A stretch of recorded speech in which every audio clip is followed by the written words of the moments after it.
Bonjour à tous, merci d'être présents aujourd'hui pour entendre notre cher conférencier Roland Pellet. Je crois qu'il n'y a plus trop besoin il y a plus besoin de le présenter, hormis qu'il est donc professeur de lettres, auteur, lyonnais de cœur, Oui. voilà. Bon catholique, et il va nous parler donc d'un sujet qui concerne à peu près, je pense, tout le monde, parce qu'on a tous quelqu'un de notre entourage qui est intéressé ou initié au bouddhisme. On a tous, peut-être certains d'entre vous sont même passés par le bouddhisme. Donc, on va bien suivre et écouter notre cher conférencier, pardon. Et puis, on se réjouit de connaître ce dont on ignore encore et qu'on puisse aussi le transmettre à d'autres. Et puis, on se réjouit. Voilà. Merci, Roland.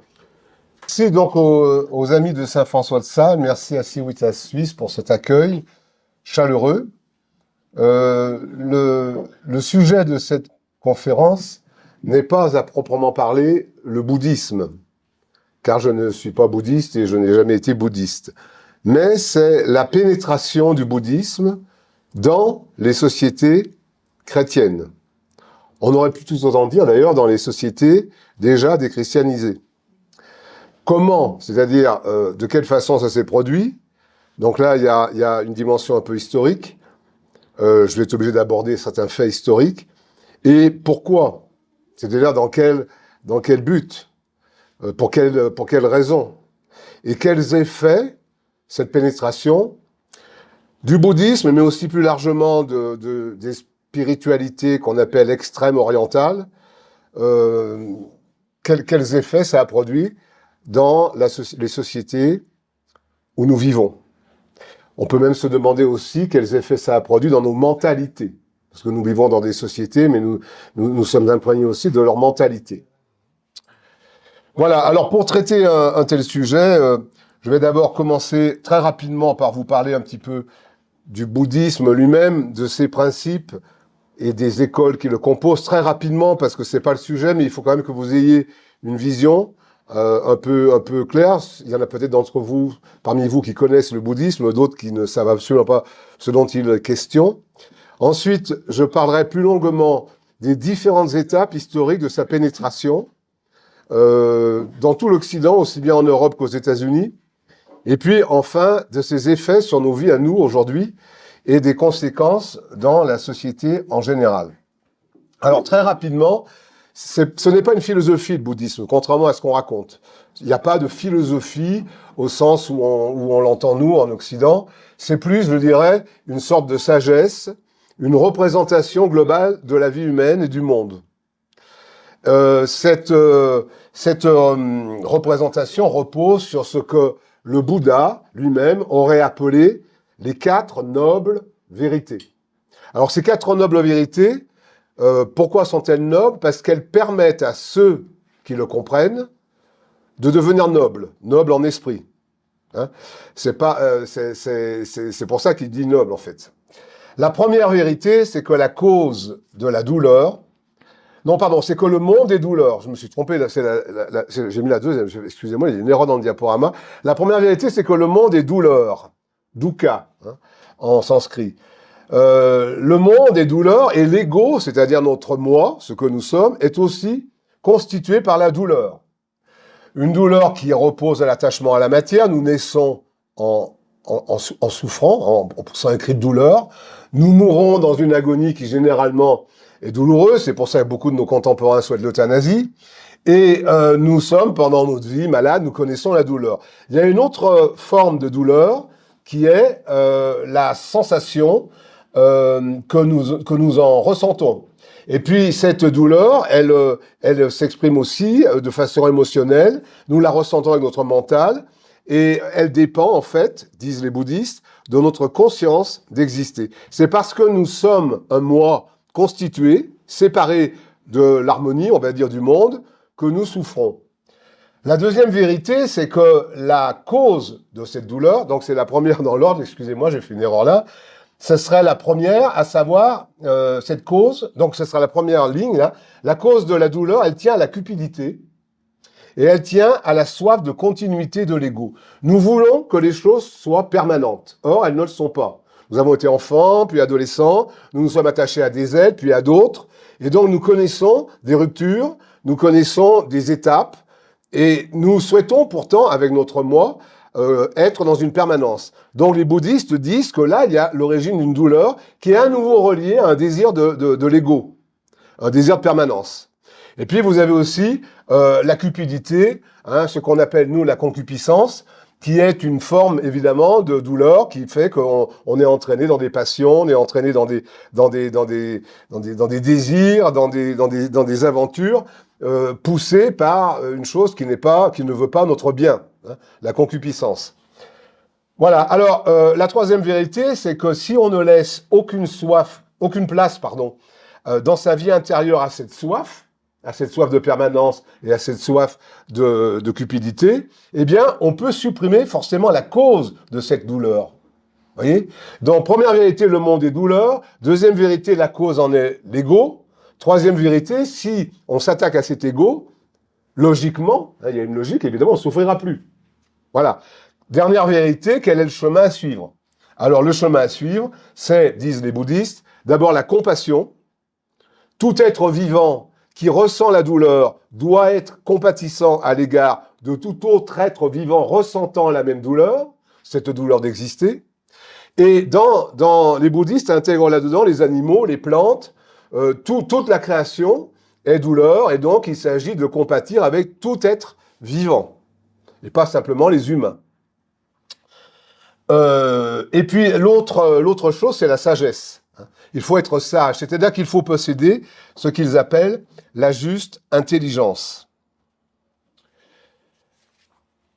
Voilà, alors tout ça, ça permet de fuir la douleur, ça permet de fuir ce qu'on appelle le cycle des naissances et des morts, qui n'est pas un cycle il faut pas caricaturer ça avec une vie humaine, hein.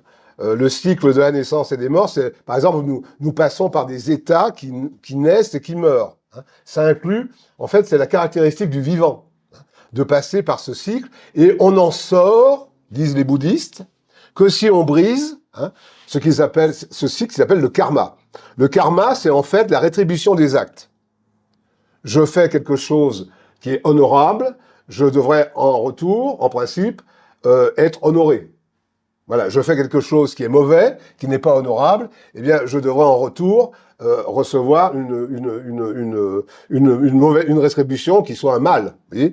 Donc, c'est en fait une sorte de façon de penser la justice que de parler du karma. Mais là encore, les Occidentaux ont une vision très déformée, très stéréotypée de ce qu'ils entendent par là. Le karma, c'est vraiment la rétribution des actes qui peut se passer aussi dans votre vie. C'est pas l'histoire de vous avez été mauvais, vous allez vous incarner en rat d'égout. Mais c'est pas ça du tout. C'est vraiment quelque chose de plus subtil, de plus sage, et finalement, quelque part, de plus vrai. La rétribution des actes, qui est la caractéristique de la réincarnation. On se réincarne, alors la réincarnation, elle peut se faire, encore une fois, c'est dans cette vie aussi. C'est-à-dire que, voilà, j'ai été très mauvais, et si je m'améliore, je deviendrai juste. Donc, d'une certaine façon, je me réincarne en juste. C'est de ça dont il est question. Hein. C'est pas seulement cette vision très caricaturale, encore une fois, qu'on a en Occident de cette sagesse. Autre point, ce qu'ils appellent le trikaya, là je vais aller assez vite, mais c'est l'idée qu'il y a 3 corps en gros. Il y a un corps qui est celui que vous regardez dans la glace le matin quand vous vous levez. Vous regardez dans la glace et vous voyez un corps. C'est ce qu'ils appellent le corps fictif. Pourquoi ce corps est-il fictif ? Parce que vous le saisissez à travers une dimension fluctuante. Vous vous regardez maintenant dans la glace, vous n'êtes pas le même ou la même que quand vous regardez dans la glace il y a 40 ans ou il y a 10 ans. Et vous serez différent dans 20 ans. Donc tout ça, disent-ils, c'est une pure illusion. C'est fictif. Ça change. Hein. Et donc justement, cet ego qui ne veut pas que les choses changent, cherche à essayer de vous dire c'est toujours la même chose, mais non. Donc le corps fictif, évidemment, dans sa dimension changeante, il est mauvais de s'y attacher. Donc on va se détacher de ça. Deuxième corps, ce qu'ils appellent le corps de jouissance. Alors qu'est-ce que c'est que ça ? C'est justement le corps qui reçoit la rétribution des actes. Je suis très mauvais, je vais m'incarner dans un corps qui sera plus mauvais. Mais encore une fois, par exemple, admettons que je prenne je me mette à boire, je devienne alcoolique, eh bien, c'est vrai que mon corps va changer. Je vais pas me réincarner du jour au lendemain mais je vais avoir des veines qui explosent, je vais avoir, vous voyez, c'est ça, c'est comme ça qu'il pense les choses, hein. Le corps jouissant, c'est celui qu'on mérite finalement, en fonction de ce qu'on a fait, de ce qu'on a été. Et le troisième corps, c'est le corps de vérité. Alors c'est le corps du Bouddha, hein, celui qui s'est complètement détaché de tout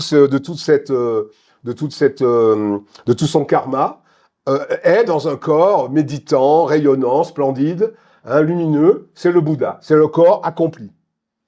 Alors ces trois corps, hein, même s'ils sont séparés, ils forment une unité. Ce ne sont pas des réalités séparées, ce sont plutôt des espèces de fluctuations au sein d'une même progression spirituelle. Soit vous progressez, soit vous régressez. Voilà. Mais alors ça s'appelle le Trikaya. Les trois corps. Bon, et puis, dernière chose rapidement, les écoles. Hein. À l'origine, le bouddhisme, c'est quelque chose de monacal.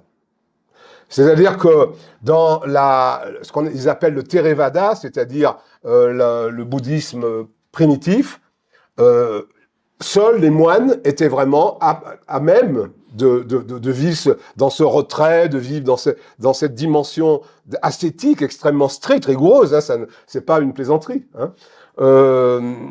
Donc c'est pour ça qu'on l'appelait ce bouddhisme le petit véhicule, parce qu'il concernait peu de monde, et que finalement il menait à ce qu'on appelait une illumination individuelle.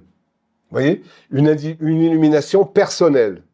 Vous avez une autre forme de bouddhisme qui s'est développée à partir de la royauté, lorsque les rois, notamment le roi Asoka, a fait en sorte, à propager le bouddhisme pour que des clercs, hein, dans les villes puissent le pratiquer aussi.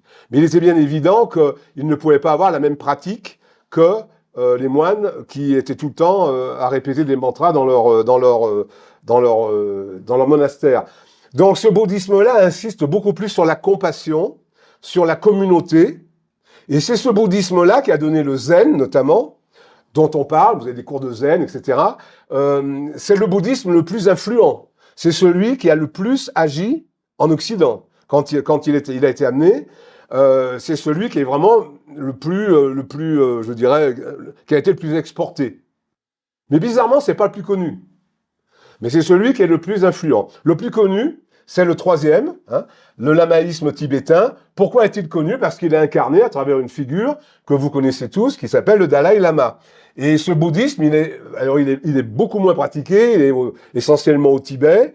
C'est un bouddhisme beaucoup plus monacal, avec cette figure du Dalai Lama, et c'est vraiment une théocratie, ça.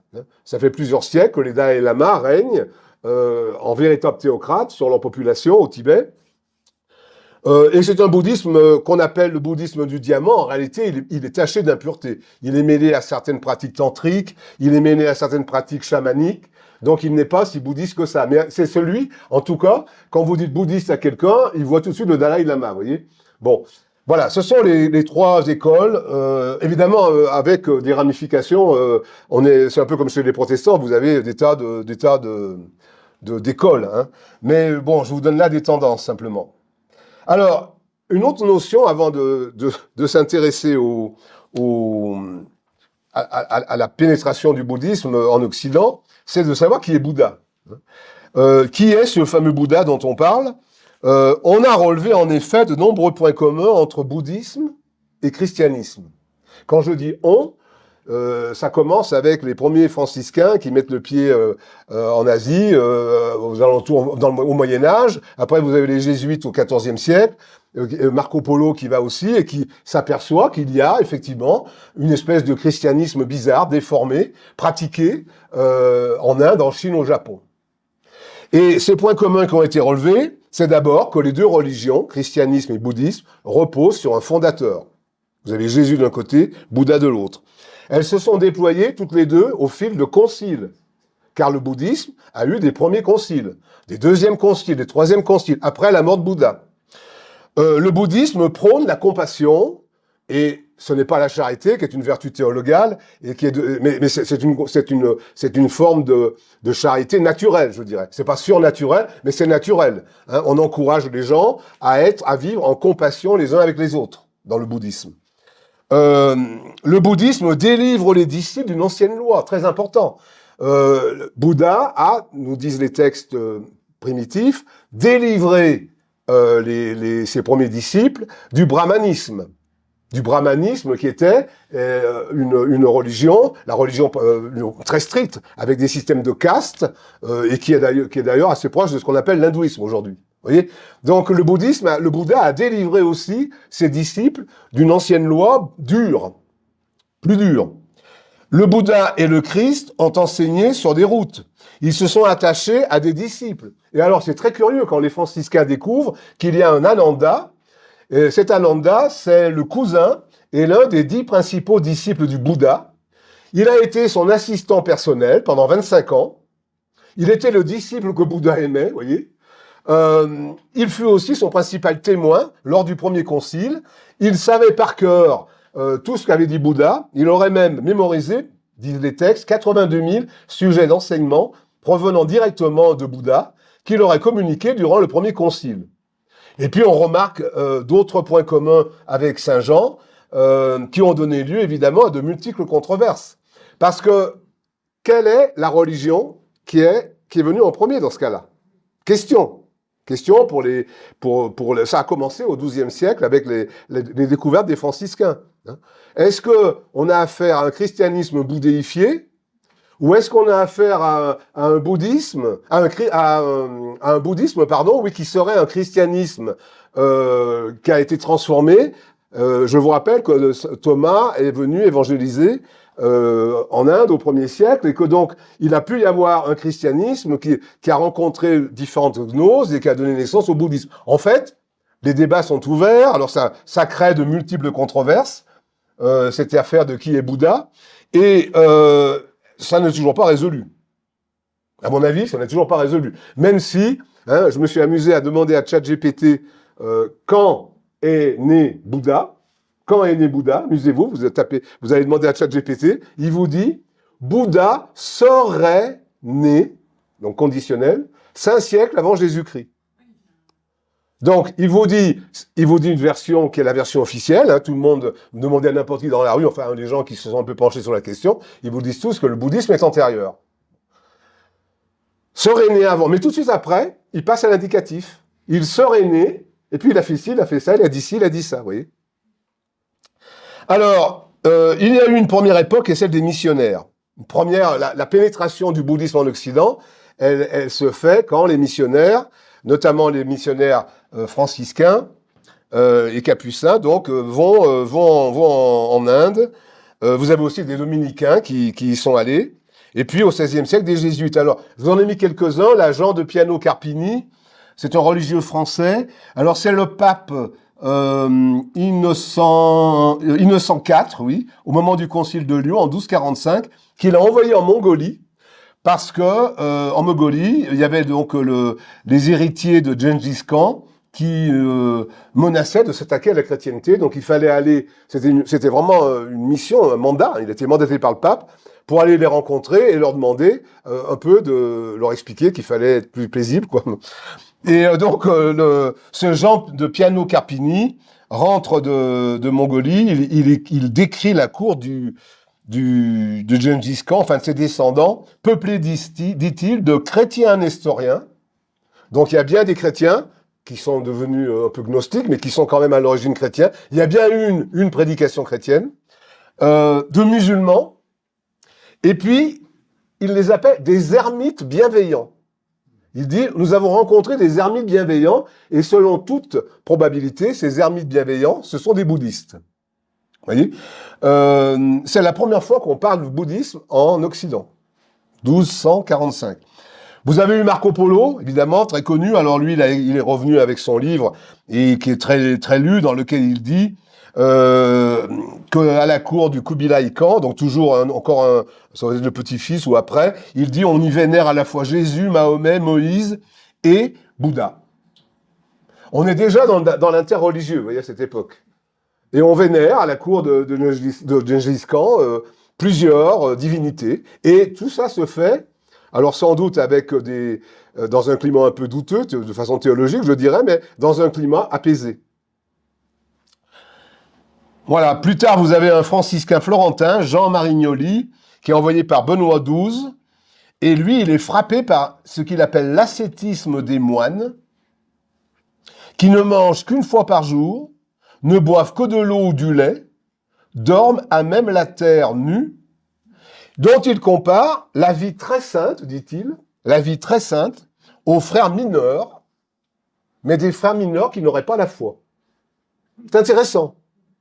Vous voyez, des frères mineurs qui n'auraient pas la foi catholique, mais qui vivraient une ascèse rigoureuse, et qui donc développeraient des vertus naturelles, ce qui est normal, mais sans cette foi. Ça date c'est une remarque qui date donc de Jean Marignoli. Ah, mais il est peut-être après. Voilà, non, je l'ai pas mis, mais c'est pas grave. Vous avez le père Comte de Thor, qui continue l'œuvre de saint François Xavier. Alors là, je suis un peu plus tard. Ah si, Jean de Marignoli, excusez-moi, il était là, vous voyez. Je m'embrouille un peu dans mon... Voilà. Alors, ensuite, nous avons la période de François Xavier, évidemment, hein, qui a été en Inde, qui a été à Ceylan, qui a été au Japon, et qui a été un missionnaire et un jésuite qui a porté la parole de Jésus-Christ dans toutes ces terres. Hein. Ici, j'ai mis cette photo de sa mort. Vous voyez, on est vraiment dans une espèce de pagode. Il y a vraiment une esthétique orientale. Et puis vous avez ces deux anges qui, eux, sont évidemment qui ne sont pas dans cette esthétique orientale. Ce qui est intéressant, c'est ce que dit son continuateur, Comte de Torres, tous ces hidalgos à tête rasée. Voilà, référence à Saint-Ignace, Hidalgo. Hein. Tous ces hidalgos à tête rasée ne peuvent être réfutés sans une assistance spéciale de notre Seigneur, car il s'adonne à de longues méditations et il pose des questions auxquelles un Thomas d'Aquin, un Duns Scott, ne pourrait répondre de manière à convaincre des hommes n'ayant pas la foi. Ce qu'ils sont en train de découvrir, c'est des gens qui pratiquent leur méditation avec un tel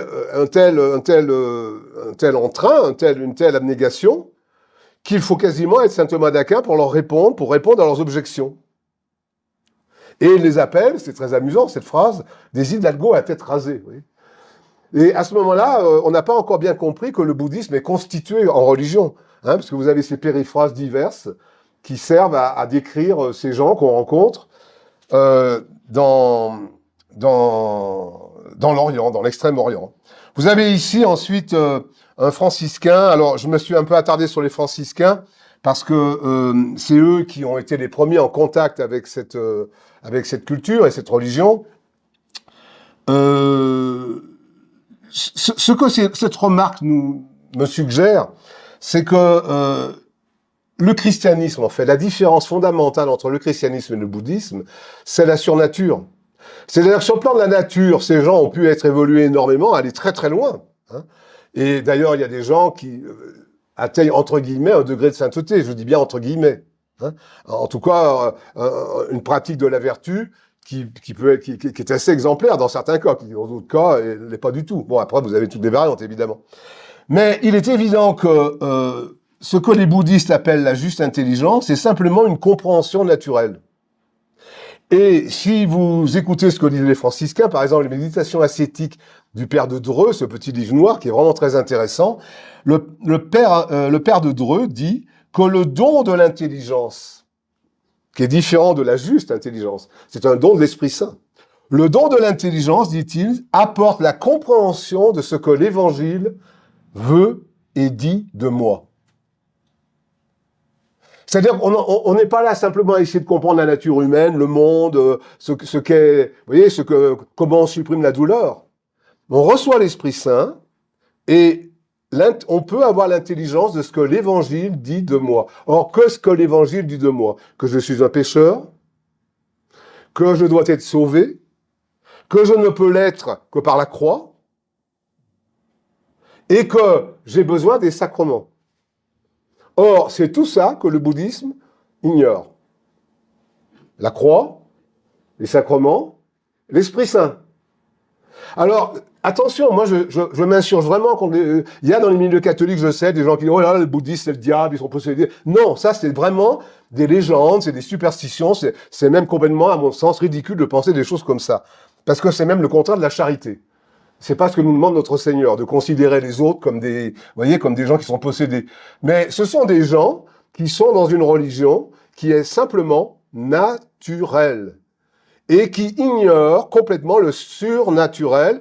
Et je donne un autre exemple, par exemple, la vertu naturelle de prudence. C'est bien de la développer, c'est bien d'être prudent, mais ça suffit. Vous devez demander à l'Esprit Saint un don qui vient compléter votre prudence, et ce don, c'est le don de conseil. Et quand vous demandez à l'Esprit Saint le conseil, le don de conseil, et si vous pouvez le retrouver, y voir clair en vous-même, eh bien, vous pouvez aller beaucoup plus loin que simplement un homme qui serait simplement prudent. Donc nous sommes, vous voyez, et il ne s'agit pas de s'en vanter, il ne s'agit pas de jouer les gros bras, mais nous sommes avec une véritable religion, et nous sommes face à une fausse religion, et nous devons, nos frères qui sont égarés dans cette fausse religion, les considérer avec charité, leur parler avec prudence, et surtout essayer de leur communiquer, en les ayant nous-mêmes comprises, ce qui fait que nous ne sommes pas bouddhistes. Nous sommes catholiques. Voilà. C'est pas la même chose. Alors, vous avez Hilaire de Barenton, c'est un capucin qui a écrit au milieu du 19e siècle, justement, un livre sur ce qu'est le bouddhisme, et il écrit « Tirer de la souffrance, surtout de la souffrance sentimentale, une raison décisive d'être bon, c'est tout l'effort du bouddhisme. Aucune morale n'a mieux mis en valeur le sentiment de la pitié pour toute vie, de la compassion, vous voyez. Mais il emploie le mot morale. Le bouddhisme est une morale, comme le stoïcisme, comme l'épicurisme finalement. Une morale qui en soi est respectable, mais qui n'est pas suffisante. C'est pas avec le bouddhisme que vous sauverez votre âme. C'est toute la différence est là. Et il écrit ensuite quelque chose qui est très, je trouve, très beau. Il y a certes, dit-il, une forme d'équivalence avec le christianisme, mais il y a une absence, celle de notre Seigneur Jésus-Christ. Et il dit, le bouddhisme se soutient tout seul, porté par le sentiment et l'attrait du cœur, auquel il fournit des satisfactions suffisantes de premier abord. Tout est dans le premier abord, en ce qui concerne les gens qui, en Occident, se font illusionner par ce genre de spiritualité. Parce que ce n'est qu'une illusion, c'est du premier abord. Hein, je connais beaucoup de gens qui sont rentrés dans des pratiques comme ça. Moi-même, à un moment donné, pas dans le bouddhisme, mais dans autre chose, je suis allé mettre mon nez, et de prime abord, ça semblait effectivement tout à fait correspondre, hein, finalement, à quelque chose de bon. Mais quand vous grattiez un petit peu, vous vous aperceviez, non pas que vous étiez avec le diable, hein, mais que vous étiez simplement dans une impasse naturelle.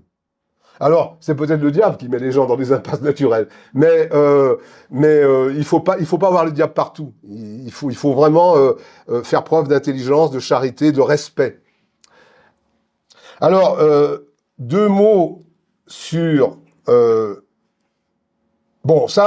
j'ai mis cette citation de Guy Debord, parce que j'aime beaucoup cet auteur, Guy Debord, La Société du spectacle, ce n'est pas un catholique, mais il a écrit sur le monde dans lequel nous sommes des propos que je trouve absolument d'une justesse extraordinaire. Nous vivons dans une société du spectacle, et dans cette société, tout est inversé. Et il écrit, dans le monde réellement inversé, le vrai n'est qu'un moment du faux. Et quand on comprend ça, on comprend beaucoup de choses. Il y a des vérités dans le bouddhisme, mais ces vérités ne sont qu'un moment de quelque chose qui est beaucoup plus grand et qui est faux. Par exemple, vous ne connaîtrez jamais cette éternité que nous promet notre Seigneur. Vous n'irez jamais au ciel. Vous irez dans un nirvana. Le nirvana, hein, ça serait plutôt, ça serait ce moment du faux. C'est le moment où le vrai devient faux. Vous voyez ce que je veux dire? Et vous pouvez appliquer cette phrase à beaucoup de choses. À la politique. Tous les hommes politiques vous disent des vérités. Mais ces vérités, quand ils sont élus, vous voyez qu'elles n'étaient qu'un moment du faux. Voilà. Et partout, les scientifiques, c'est pareil. En fait, tout ce qui n'est pas, si on veut vraiment être très précis, très rigoureux, tout ce qui n'est pas parole de Dieu, parole d'évangile, c'est toujours une vérité qui, à un moment donné, deviendra, se diluera dans du faux. C'est comme ça. C'est comme ça. Et ça doit être accepté, qu'on soit catholique ou non. Si on n'est pas catholique, un bon moyen de se convertir, c'est de comprendre ça. Bon. Alors, je passe maintenant à Mani. Bon, toujours dans ce débat, quand est né Bouddha, qui est Bouddha, d'où sort-il, etc.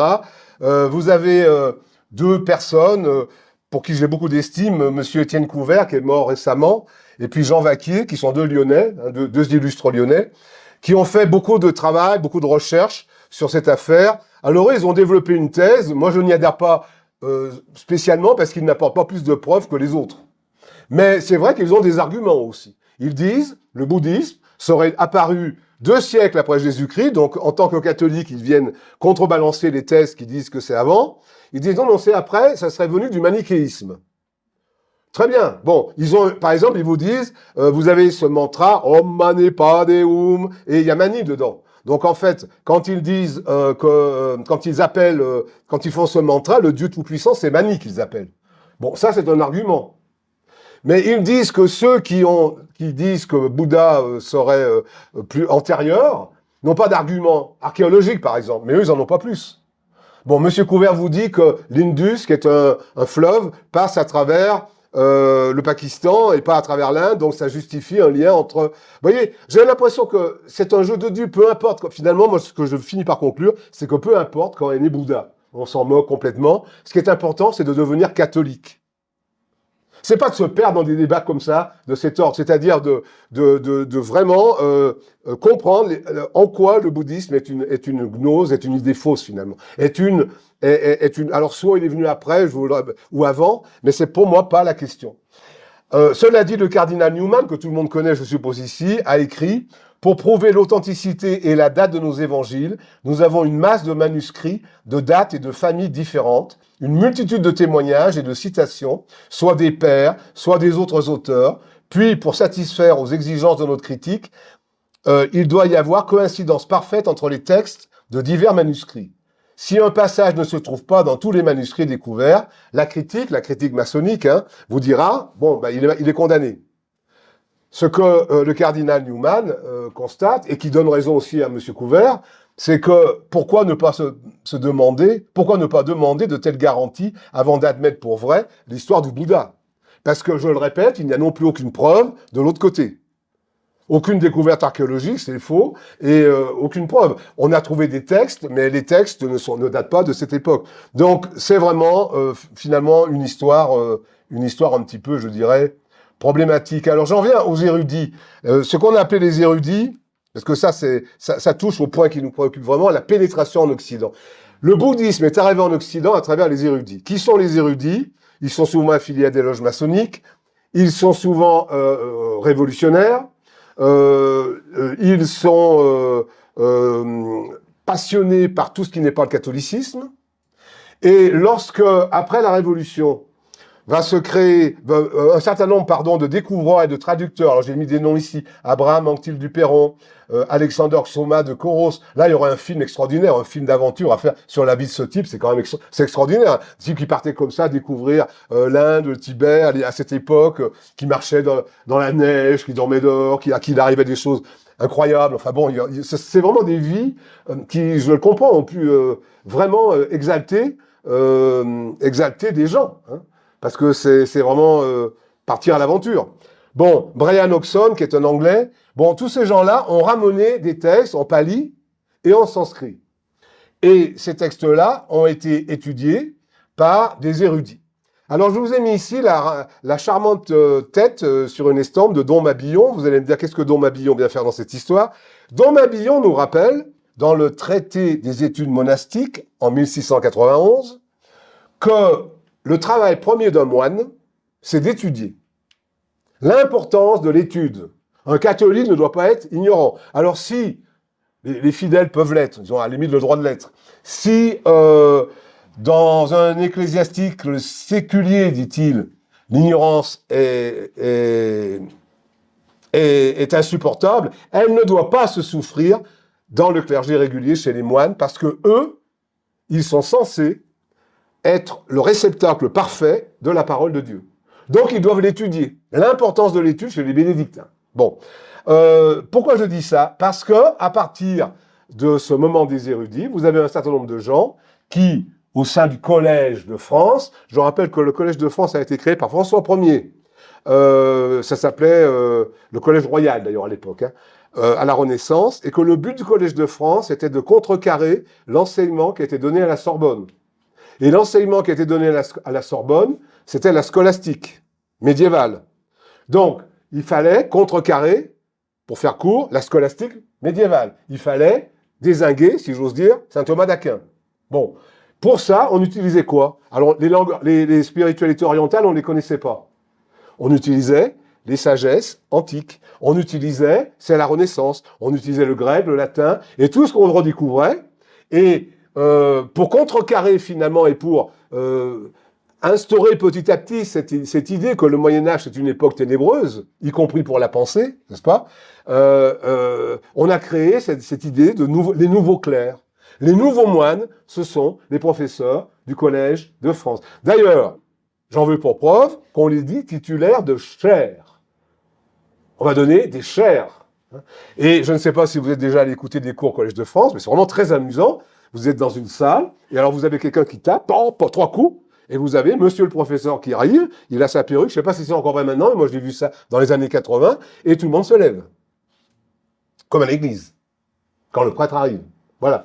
Donc on est vraiment dans une espèce de remplacement d'une parole des moines par la parole des érudits. Et est-ce que les érudits vont s'occuper des évangiles?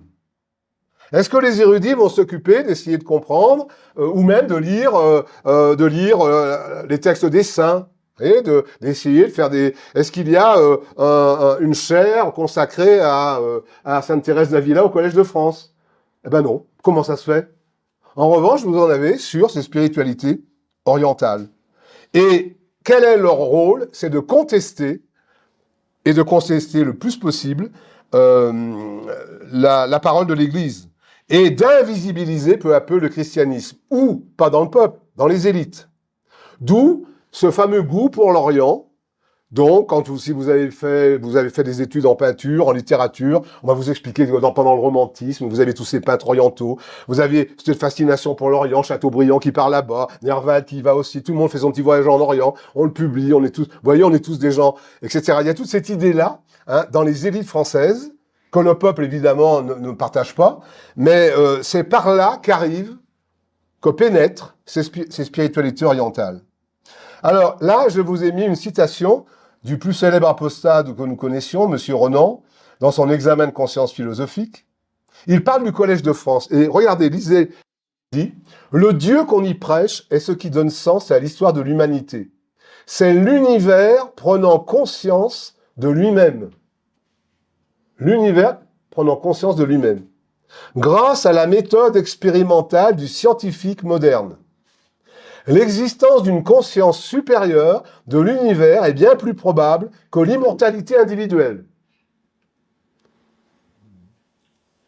Il faut entendre tous les implicites. Si les rêves judéo-chrétiens, plaçant au terme de l'humanité le règne de Dieu, conservent encore quelques grandioses vérités, cela ne peut relever que d'une grande présomption de la bonté de l'être suprême. S'imagine que Dieu est miséricordieux. Le miracle, en attendant, serait que le monde, gouverné maintenant par une conscience aveugle ou impuissante, pourra être gouverné un jour par une conscience plus réfléchie. Il reste à déterminer, alors ça c'est très important, la place du Collège de France dans l'émergence de la divinité. Le Collège de France est le lieu d'où doit émerger la nouvelle divinité. Ni plus ni moins pour M. Renan. Et alors, ce qui est extraordinaire, c'est cette phrase que je l'ai mis en rouge. Alors là, gardez-la en mémoire. Gardez-la à l'esprit. Il en est une étape. C'est-à-dire que vous avez déjà un calendrier qui est fixé. Ce 19e siècle n'est qu'une étape de la pénétration des spiritualités orientales et extrême orientales en Occident. Ils le savent déjà, puisqu'il le dit. Il en est une étape. Au Moyen-Âge, alors voilà, ce fameux Moyen-Âge commence à être plongé dans les ténèbres, vous voyez. Au Moyen-Âge, le plus haut résultat du monde, au moins de la planète Terre, était un chœur de religieux chantant des psaumes. La science de notre temps, répondant au désir qu'a le monde de se connaître. Pas beau, ça? Atteint des effets bien supérieurs. Le Collège de France est fort au-dessus de la plus parfaite abbaye de l'ordre de Cîteaux. Ernest Renan. Voilà. Donc là, vous comprenez qu'il y a un plan, il y a un calendrier. Il y a des gens qui me disent « Non, vous êtes complotiste, vous êtes délirant. Non, le bouddhisme n'a pas... » Si, c'est une arme de destruction massive qui arrive via l'Occident qui fait son apostasie à sa tête. Hein, ces fameux bourgeois que Léon Bloy, dans son œuvre, démolit sans arrêt, bourgeois catholiques qui apostasient tous. Hein. Je vous conseille au passage de relire l'exégèse des lieux communs, que notre ami Xavier a republié. C'est une œuvre extraordinaire dans laquelle on voit comment le langage de la bourgeoisie catholique joue sur la duplicité sans arrêt. Hein. Et ici, vous avez un grand bourgeois maçonnique, Ernest Renan, apostat, qui a fait, je le rappelle quand même, le séminaire de Saint-Nicolas du Chardonnay, à une époque où il devait être vraiment de qualité, je suppose, et qui a écrit ensuite la vie de Jésus, et puis qui est devenu le personnage qu'on sait. Bon, je passe sur Renan. On arrive à pire, il y a pire que Renan, il y a toujours pire. Hein. Monsieur de Loisy, lui, il est abbé. L'abbé de Loisy, il a été mis à l'index par Saint Pie X, dès 1902, condamné en 1907, excommunié par la congrégation du Saint-Office le 7 mars 1908, et il est nommé l'année suivante au Collège de France, dans une chaire qui s'appelle « L'histoire des religions ». C'est génial, c'est quand même extraordinaire. Et voilà ce qu'il dit. Historiquement parlant, je n'admettais pas que le Christ eût fondé l'Église. C'est un abbé qui parle. Je n'admettais pas que le Christ eût fondé l'Église et ses sacrements. Je professais que les dogmes s'étaient formés graduellement et qu'ils n'étaient pas immuables. Il en était de même pour l'autorité ecclésiastique, dont je faisais un ministère d'éducation humaine. Le ministère d'éducation humaine, c'est le Collège de France, et tous ses relais à l'université, et tous ses relais dans les lycées, et tous ses relais dans les écoles primaires, avec au bas ce qu'on appelle les hussards de la République. En gros, c'est ce que cette époque construit. Autour de... Voilà. Mémoire pour servir à l'histoire religieuse de notre temps. Bon. Je suis obligé d'aller un peu vite parce que j'ai encore beaucoup de choses à vous raconter. Le bouddhisme des philosophes, qu'est-ce que c'est? C'est que tous ces érudits-là ont des compagnons qui ne sont pas des érudits du Collège de France, mais qui vont publier des livres, on va les appeler des philosophes. Et là, je vous en ai cité deux. Nietzsche, qui dit ni plus ni moins, je pourrais devenir le Bouddha d'Europe. Et Schopenhauer, alors Schopenhauer, il a une phrase extrêmement intéressante. Il vous dit que qu'un monde nouveau exige un Bouddha nouveau. Alors je retrouve la citation exacte, complète, pardon, pour vous la lire. Elle est, j'ai oublié de tourner mes pages.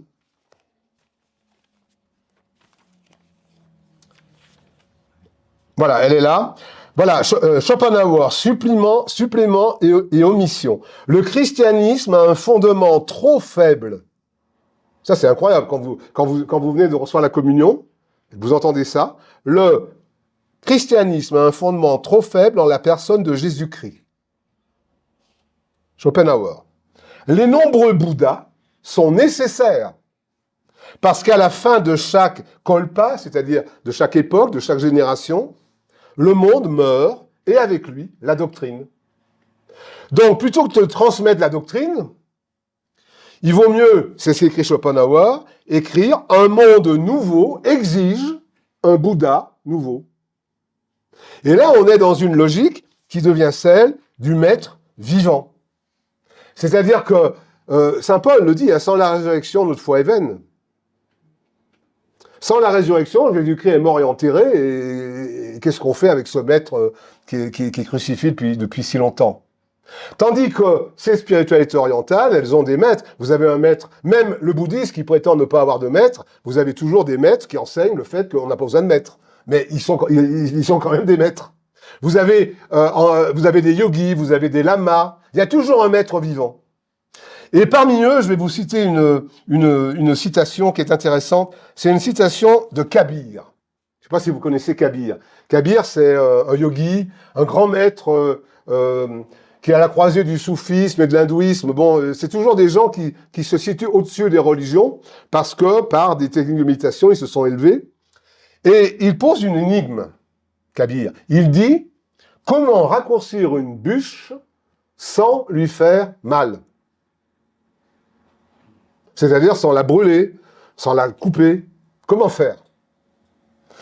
Ah, ça c'est typiquement, si vous voulez, ça pourrait être une pensée bouddhiste aussi. Il dit tout simplement, il suffit de la mettre devant une plus grande. C'est-à-dire de la mettre devant un maître. Alors, ça a l'air comme ça d'être une sorte de comment dirais-je, une grande apologie de l'humilité, vous voyez. Je me mets devant un maître et puis je deviens tout petit, donc je suis humble. Le problème, c'est que si mon maître n'est pas, par exemple, la très sainte Vierge, qui est un modèle, elle, d'humilité, au lieu de devenir petit, comme je le souhaite, je ne vais faire que grossir. Je vais devenir gros comme le maître. Et là encore, on voit la supériorité du christianisme, du catholicisme. Parce qu'en fait, ce ne sont que des gens qui grossissent ensemble, mais c'est la voie monumentale vers l'orgueil. Et vers un orgueil tellement bien dissimulé derrière les traits de l'humilité, puisque j'ai mon maître et que je suis tout petit devant lui, mais que je n'aspire qu'à une chose, c'est pas à devenir petit comme la Sainte Vierge, mais grand comme mon maître. Vous comprenez? On est vraiment là encore dans le vrai n'est qu'un moment du faux. Oui, ils ont l'air humbles, mais non, ils ne le sont pas. Et on ne peut pas leur jeter la pierre parce que de toute façon, si vous n'avez pas un instrument, un outil de charité, comme je le disais à propos de Santa Gemma, pour travailler sur vous-même, vous ne pouvez que suivre le mouvement global du monde dans lequel vous êtes. Donc on ne peut jeter la pierre à personne, encore une fois. On doit être vraiment tout petit, très humble, comme l'était la très sainte Vierge, mais on doit aussi être très parlant, dire les choses vraiment, pour de bon, sans les masquer, comme le faisait notre Seigneur, ou comme l'ont fait ses apôtres, plutôt, d'ailleurs. Hein. Voilà, donc il faut, quand vous avez affaire à des gens qui, sans être forcément bouddhistes, vivent au Tibet, être rentrés, mais vous disent, oui, je fais du zen, je fais ceci, je fais cela, il faut, avec beaucoup de doigté, beaucoup de gentillesse, essayer de leur faire comprendre que ça ne mène nulle part. Et qu'il ferait bien mieux de retourner dans les églises qui ont été faites pour qu'ils y viennent. Elles n'ont pas été faites pour être vides, les églises. Elles ont été faites pour être remplies. Et pas seulement les chapelles des prieurés. Toutes les églises de France doivent être remplies de gens qui sont fervents, qui sont des âmes non pas tiennes, mais voilà, des apôtres en quelque sorte. C'est à ça que sert, c'est pour ça que je vous parle comme ça du bouddhisme, parce que, encore une fois, le bouddhisme en soi n'a aucun intérêt.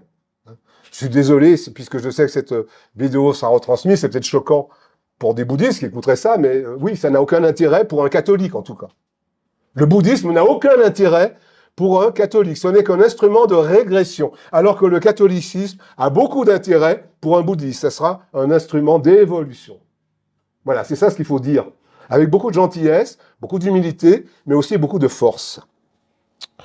Voilà, j'en ai fini avec la théorie des maîtres vivants, et puis je vais un peu avancer, parce que là, je crois que je vais aller... Ah oui, alors ça, c'est un petit gag, parce que vous savez, je suis un littéraire, j'aime beaucoup les écrivains, et notamment Flaubert. Flaubert manie l'ironie avec une subtilité extraordinaire. Il a écrit Madame Bovary, vous savez, il a écrit Bouvard et Pécuchet. Alors Bouvard et Pécuchet, c'est l'histoire de deux petits employés de bureau, modestes, un peu incultes, qui veulent se cultiver, mais alors qu'ils prennent tous les moyens que le Second Empire leur offre, et puis la Troisième République naissante. Alors ils vont dans les endroits où il faut aller, ils s'intéressent un peu à tout. Et alors vous avez dans Bouvard et Pécuchet, au chapitre 9, une scène très drôle. Vous avez Pécuchet et Bouvard qui dînent avec Monsieur le curé. Et alors, Flaubert écrit « Le scandale redoubla quand Pécuchet eut déclaré qu'il aimait autant le bouddhisme. Le prêtre éclata de rire. « Ha ha ha, le bouddhisme !» Madame de Noares leva les bras. « Le bouddhisme? Comment le bouddhisme ?» répétait le comte. « Le connaissez-vous, dit Pécuchet à monsieur Jeanfray qui s'embrouilla. Eh bien, sachez-le, mieux que le christianisme et avant lui, donc Burnouf est déjà passé par là, hein, mieux que le christianisme et avant lui, il a reconnu le néant des choses terrestres, hein, la fameuse douleur, hein, tout est douleur. Ses pratiques sont austères, hein, monacales quasiment. Ses fidèles, plus nombreux que tous les chrétiens, alors là il fait référence à l'époque à toute l'Asie, hein. Et pour l'incarnation, Vishnu n'en a pas une, mais 9, ainsi jugé. Des mensonges de voyageurs, dit Madame de Noares. Soutenu, dit le curé, par des francs-maçons. Bon, évidemment, Flaubert écrit ça avec son regard toujours très amusé pour décrire finalement la bêtise des temps modernes, mais je trouve que c'est parfaitement dit, et ce n'était qu'une aparté. J'en viens au bouddhisme théosophique. Je vais pas m'étendre trop là-dessus parce que finalement, moi, j'ai toujours pensé qu'avec les théocrates, pardon, on était vraiment dans le bas du panier, quoi. On était au ras des pâquerettes. Vous avez pour preuve Elena Blavatsky, regardez la tête qu'elle a, et Henry Steele Olcott, c'est lui qui a mis le drapeau bouddhiste, hein, que j'ai mis aussi ici. Alors ces gens-là, en gros, qu'est-ce qu'ils disent?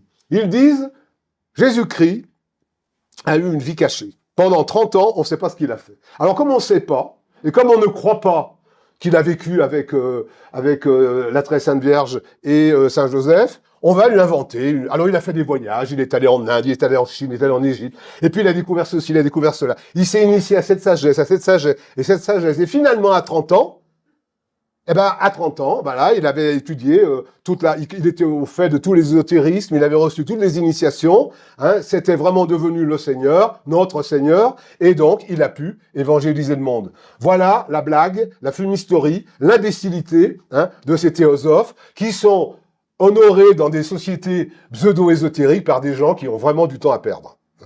Le problème, c'est que ces gens-là ont effectivement fait des petits, hein, ils ont écrit des textes, et comme l'apostasie allait galopante, eh bien, ils se sont emparés, hein, de beaucoup de gens, parce que ça a un côté mystérieux. Ah oui, mais qu'est-ce qu'a pu faire Jésus-Christ en Égypte?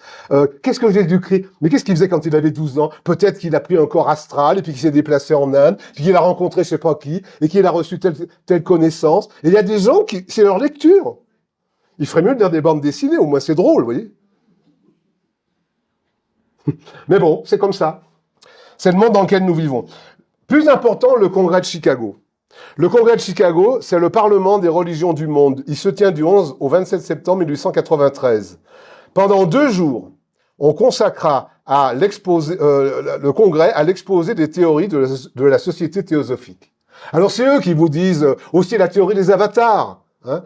Alors, c'est pas eux qui avaient inventé ça, visiblement, parce que les franciscains en parlaient déjà au XIIe siècle. Mais donc, voilà, il y a Jésus, il a été aussi Bouddha, il a été aussi Krishna. Voilà, ce sont des avatars qui se réincarnent et qui reviennent. Et donc, finalement, en gros, ce qu'il faut retenir, c'est que si vous êtes catholique, vous n'avez rien compris. Et que vous êtes un imbécile. C'est pour ça que je me permets de leur dire que c'est eux, les imbéciles, comme dit Bernard. Mais plus que les imbéciles, hein, vraiment, les débiles, quoi. Profonds. Et peut-être même, je rajouterais les malades mentaux. Pour être complet. Voilà, ça me fait du bien de dire ça. Ça me fait du bien. Non, parce qu'on est allé dans les librairies ésotériques.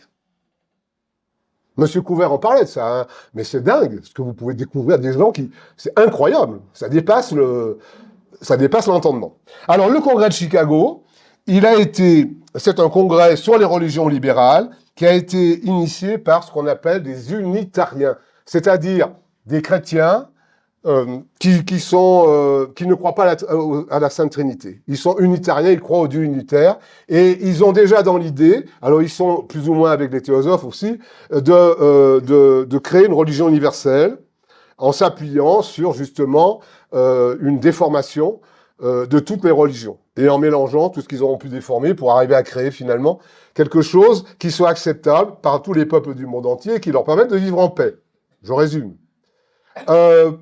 Et vous avez ce Vivekananda, qui est ici, qui est le tout premier, Swami Vivekananda, le tout premier gourou, je dirais, Swami, à venir en Inde, en Occident. Il est invité par ces unitariens, sans doute des francs-maçons, je n'ai pas la preuve, en tout cas des unitariens, ça c'est sûr. Et ce qu'il faut savoir, c'est qu'il a été initié en loge, Swami Yogananda. Lorsque les Anglais ont conquis l'Inde, ils ont apporté leurs mœurs, ils ont apporté leur culture, ils ont apporté leur langue, mais ils ont aussi apporté leur franc-maçonnerie. Ils ont mis des loges de partout. Et à Bombay, dans une loge qui s'appelle Encore and Hope, Encore A-N-C-H-O-R, and Hope comme espoir, eh bien, le Swami Vivekananda, qui était un tout jeune homme et qui était un yogi, hein, est devenu franc-maçon. Et ensuite, il a été missionné, tout simplement. Et donc, il est arrivé en Occident, et là, il a fait une déclaration retentissante où il parlait de la religion de la paix et du fait que toutes les religions étaient vraies, hein, et que donc, il fallait, sous-entendu, c'était un message envoyé évidemment au pape de l'époque, qui était, si j'ai bonne mémoire, Léon XIII. Déjà, il fallait un petit peu mettre de l'eau dans son vin, il fallait que l'Église un peu rabatte son caquet, quoi, en gros. C'était ça l'idée. À la même époque, vous aviez un personnage qui est ici, qui s'appelle, il est là, Swami Sri Yukteswar. Alors lui, c'est pas un bouddhiste, il vient, c'est un yogi, hein, mais il a écrit un livre très important qui s'appelle La science sacrée. Et alors ce livre, il est fondamental parce que il vous explique pourquoi ces spiritualités ont eu une telle influence, un tel succès en Occident, et notamment le siècle suivant avec les beatniks, les hippies, le New Age, etc. Parce que dans cette science, qu'est-ce que c'est que cette science sacrée? C'est en fait la pratique de techniques de méditation qui sont variables, ajustables, il y en a selon les yogis, mais en gros, il s'agit toujours de stabiliser l'esprit. Il s'agit de vivre avec un esprit stable, posé. Et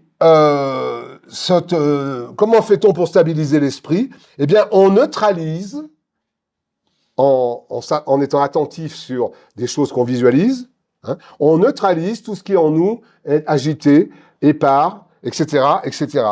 Et ça permet évidemment d'établir, à partir de ça, la paix. À partir de choses que tous les êtres humains, dit Swami Yukteswar, ont en commun. Qu'est-ce que nous avons tous en commun? Le souffle. Qu'est-ce que nous avons tous en commun? 5 sens. Et là, je suis dans du naturel, je ne suis pas dans du surnaturel. Je ne parle pas de catholicisme. Et ça, c'est une vérité objective. Donc, si je réduis ma personne à la conscience de mon souffle,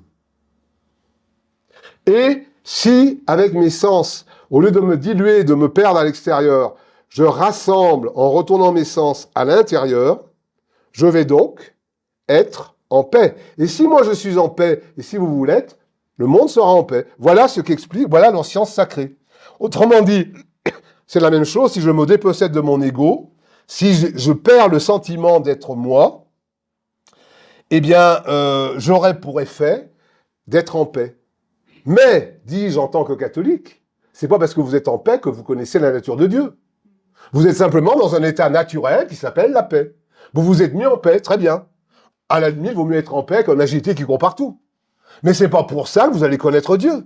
Or, ce monsieur vous dit, si, vous allez faire l'expérience de la paix, donc vous allez faire l'expérience de Dieu. Et il écrit même, il réécrit l'évangile, parce que c'est vrai que dit Jésus-Christ, heureux les pacifiques. Donc vous voyez, on est encore avec une vérité, mais une vérité qui sert à construire un mensonge. C'est vraiment très embrouillé tout ça. Il faut démêler tous les morceaux. Parce que ce travail, encore une fois, se réalise dans l'ignorance de la vraie nature de Dieu. Tout est là. La différence entre le catholicisme et les spiritualités orientales, quelles qu'elles soient, c'est que le catholicisme connaît, révèle ce qu'est la vraie nature de Dieu. Dieu n'est pas unitaire. Dieu n'est pas un souffle de vie. Dieu n'est pas un cosmos infini. Dieu est 3 personnes en une seule nature. Et qu'est-ce qu'une personne? Elle est douée d'une volonté. L'Esprit Saint a la volonté de vous sanctifier. La deuxième personne, notre Seigneur, a eu la volonté de nous racheter. et la première personne nous a créés. De cela, il n'est jamais question dans les spiritualités orientales. C'est un arnaque complet. Pour ça. Pas parce que tout ce qu'on dit, vous serez possédé. Non. C'est simplement une théologie fausse. Quand comment il s'appelle ? Saint-Irénée, pardon. Saint-Irénée. Je suis lyonnais, donc j'ai lu le Contre les hérésies de Saint-Irénée. Et puis Saint-Irénée, c'est quand même le deuxième évêque de Lyon, mais c'est lui qui a fondé l'église de Lyon.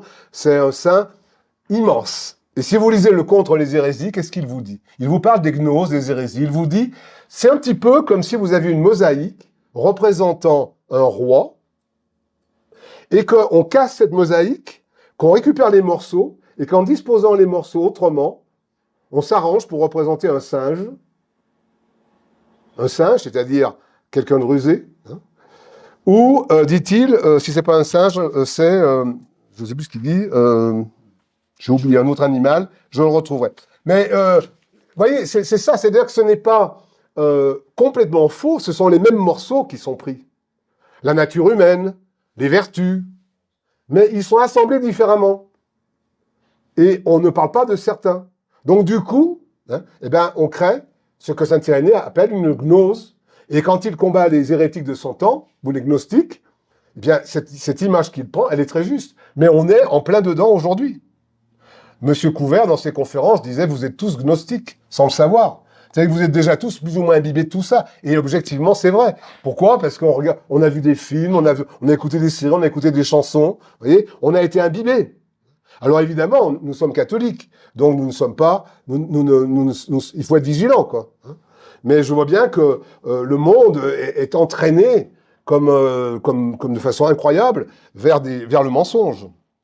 Ah voilà, je l'ai retrouvé ma citation. Il disloque les membres de la vérité comme s'ils en redistribuaient les morceaux, comme s'ils redistribuaient les morceaux d'une mosaïque représentant un roi et dressaient le portrait d'un singe ou d'un renard, voilà. Un singe ou un renard. Et là, c'est toute la malice hein, de ces fausses vérités. Soit elles imitent, soit elles sont rusées, elles trompent. Singe ou renard, mais jamais roi. Voilà, c'est ça ce qu'il faut retenir. Bien, alors, je vais plus vite. Vous avez Yogananda, l'autobiographie d'un yogi. Vous avez cette fameuse Alexandra David-Nil, qui était une franc-maçonne, qui a fait un voyage, qui s'est fait passer pour une bouddhiste, qui a été beaucoup lu. Vous avez Hermanès, qui a écrit Siddhartha dans les années 20. C'est un roman qui a été lu beaucoup, qui raconte de façon fictive la vie de Gautama, qui n'est pas Bouddha, mais c'est un autre Gautama, mais bon, ça coïncide. Tout ça, c'est des fictions. Bon, moi, je ne dis pas que c'est mal de lire Siddhartha. Hein. On peut lire Siddhartha comme on lit Madame Bovary. Mais on ne peut pas lire Siddhartha comme on lit la Bible, vous voyez, ou les évangiles. Voilà, c'est ça le problème. Alors, quand est né Bouddha? Bon, là, je passe. Bon, c'est toujours ce débat. André Barrault, qui est un spécialiste, dit, justement, il dit ce que je vous dis moi, il est difficile de déceler ce qui peut avoir une valeur historique et de le distinguer de ce qui est légendaire. Parce que ce sont des textes anciens. Bon, on n'en sait rien en fait. Donc on va pas s'étendre là-dessus parce qu'il y a beaucoup d'autres choses que je voudrais vous dire, notamment concernant la contre-culture californienne. Vous avez eu une seconde importation du bouddhisme en Californie dans les années 30, 40, et puis ça a pris des proportions énormes dans les années 60, par Suzuki, qui est un japonais, par Paul Carus, par Alan Watts, ce sont trois noms. Ils ont tous été plus ou moins les disciples les uns des autres. Et c'est eux qui ont pondu ce genre de phrases qu'on adore en Occident. Vous savez, vous avez des cartes postales, vous avez par exemple le coucher de soleil, et puis vous avez devant « Nous appelons je n'est qu'une porte battante qui va et vient quand nous expirons et inspirons. » Vous voyez? Alors les gens, ils disent « Oh, c'est beau !» Puis ils vont acheter la carte postale, puis ils envoient ça à leurs copains. Et puis ils propagent des niaiseries. Parce que ce que ça veut dire, moi, je ne suis pas simplement une porte battante qui va et vient quand j'expire. Mais je vous rappelle, souffle commun. Le souffle, c'est ce que nous avons en commun. On se réduit à ça, vous voyez. Et alors voilà, ça c'est Monsieur Watts qui a écrit ça. C'est un penseur remarquable, extraordinaire. Voilà. Très bien. Paul Carus, étudier le bouddhisme, c'est nous étudier nous-mêmes. Nous étudier, c'est nous oublier. Mais vous voyez, on est même au-delà du lieu commun. C'est du Bouvard et Pécuchet réduit à, je sais pas quoi, à la sauce guignol de l'info, quoi. Où que vous soyez, vous êtes unis avec les nuages, avec le soleil, avec les étoiles que vous voyez. Vous êtes un avec tout. Alors vous avez la carte postale, puis les gens, ils disent « Ah, C'est le New Age, c'est super. Ça, c'est une pensée profonde. Hein. Ben, c'est ces gens-là qui ont écrit ça, oui. Et ils ont eu beaucoup de succès. Et ils se sont fait un pognon monumental. Monumental. Des best-sellers mondiaux. Voilà. Alors, il y en a un que j'aime beaucoup. Beaucoup, beaucoup. C'est Jack Kerouac. Pourquoi je l'aime beaucoup? Parce qu'il est né dans une famille très catholique. Il a reçu une éducation très, très catholique. C'est à Lowell, L-O-W-E-L, et il passe pour le gourou, le chantre des beatniks. C'est-à-dire de ces Américains, ces jeunes Américains, qui pendant la crise économique des années après 29, après la crise économique, dans les années 30-40, donc, face à la crise de l'emploi, ont pris leur sac à dos et puis ont protesté contre ce qu'ils appelaient the American way of life, c'est-à-dire un mode de vie ridicule, réduit au matérialisme bourgeois. Alors voilà, on va gagner sa vie, on revient, on est. Vous savez, c'est le représentant de commerce, je sais plus comment il s'appelle, enfin le commis voyageur. Là, cette vie est complètement American way of life. Mon rêve, c'est d'avoir un frigo. Vous voyez. Bon, alors des gens comme Kerouac, pour eux, ça passait pas. Donc ils ont pris leur sac, sont partis sur les routes, et puis ils ont cherché ce qu'ils appelaient Dieu, et que effectivement. D'une certaine façon, l'Amérique en pleine apostasie, l'Europe en pleine apostasie aussi, ne donnait plus à ces jeunes gens. On peut pas leur jeter la pierre non plus. Et Jacques Kerouac, donc, qui est né en 1922 et qui est mort en 1969, écrit dans Les Clochards Célestes, qui est un joli petit livre, sur justement tous ces personnages que vous avez vus avant. Il en a fait des personnages de son roman. Il écrit « Je ne m'intéressais pas au particularisme bouddhiste, mais à ces vérités communes, à savoir, toute vie est une souffrance, il est possible de parvenir à l'abolition de cette souffrance. » C'est comme ça que Kerouac explique sa conversion au bouddhisme. Et il y a plein de lamas tibétains, quand ils sont arrivés, ou d'ailleurs, quand ils sont arrivés en Occident, qui ont été surpris de la façon dont ce discours passait crème, comme on dit aujourd'hui. Mais tout simplement parce qu'il est vrai. Vous pouvez pas nier que toute vie est douleur, c'est évident. Vous pouvez pas nier que vous souffrez. Simplement, ce que notre Seigneur vous dit, c'est que la souffrance, il faut que vous lui offriez. Elle est un moyen de sanctification. Il faut pas la fuir. Et ce que le bouddhisme vous dit, c'est que le moyen de sanctification que Dieu vous donne, il faut justement le fuir. C'est pour ça qu'encore une fois, le bouddhisme est une impasse. Mais c'est une impasse qu'il faut vraiment expliquer et comprendre. Et alors, pourquoi j'aime Kerouac? Parce que à la fin de sa vie, mais ça, si vous allez voir la fiche Wikipédia de Kerouac, on ne vous le dira pas. On vous dira, c'était lui le roi des beatniks. Mais un livre que je vous conseille tous d'acheter et de lire, Les Visions de Gérard. C'est un tout petit récit autobiographique. Gérard, c'était son frère, qui est mort à 9 ans, lorsque lui, il avait 4 ans. Et Gérard est mort, comme on dit, en odeur de sainteté, avec beaucoup de souffrance. On récitait le chapelet devant le lit de Gérard. C'est ses premiers souvenirs d'enfance.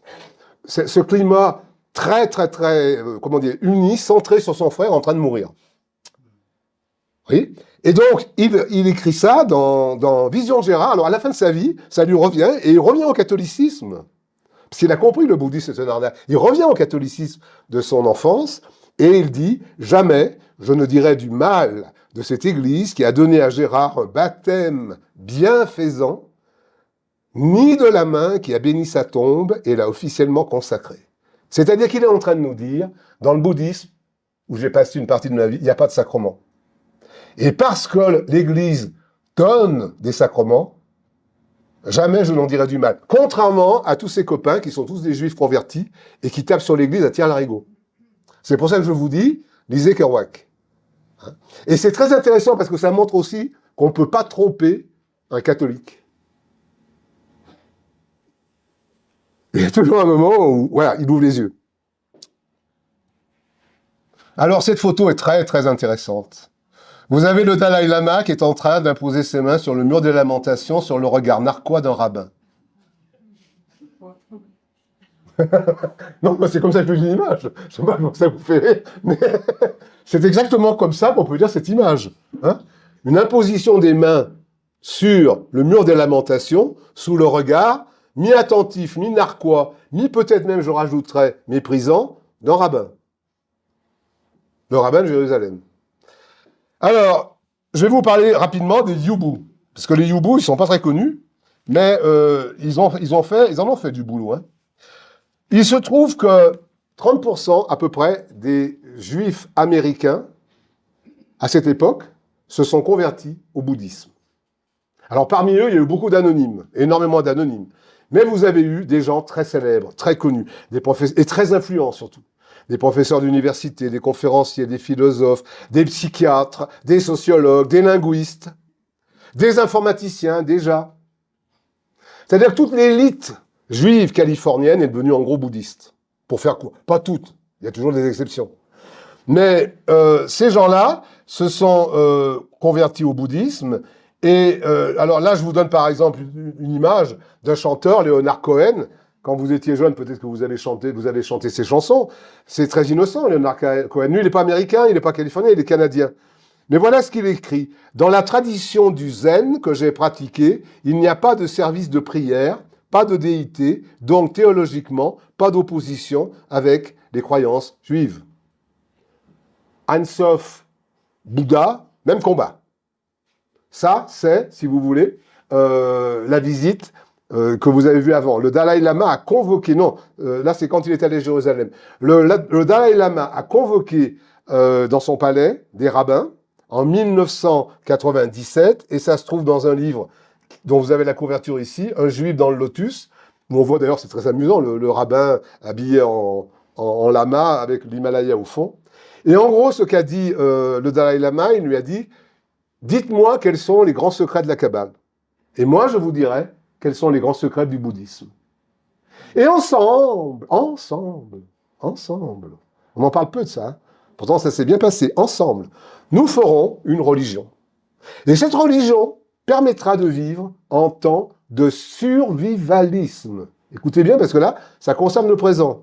Le survivalisme, disait le Dalai Lama au rabbin, nous l'avons connu aussi. Nous avons été persécutés. Vous avez été persécutés par les vilains racistes, les vilains antisémites. Nous avons été persécutés par les vilains chinois. Nous aussi, on a connu un génocide. Donc nous aussi, on a développé une compréhension du monde. Et donc, maintenant que c'est peut-être le tour du monde entier d'être persécuté d'une autre façon, eh bien, on va leur donner une petite méditation, une espèce de mélange de Kabbale et de Zen. Hein. On va faire ensemble un mixte.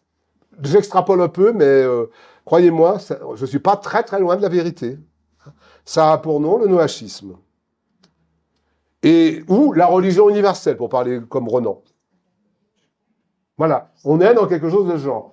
Et puis ça a pour nom aussi, d'une certaine façon, mais j'y viendrai par la suite, Vatican II. Mais il faut faire attention avec ça. Hein.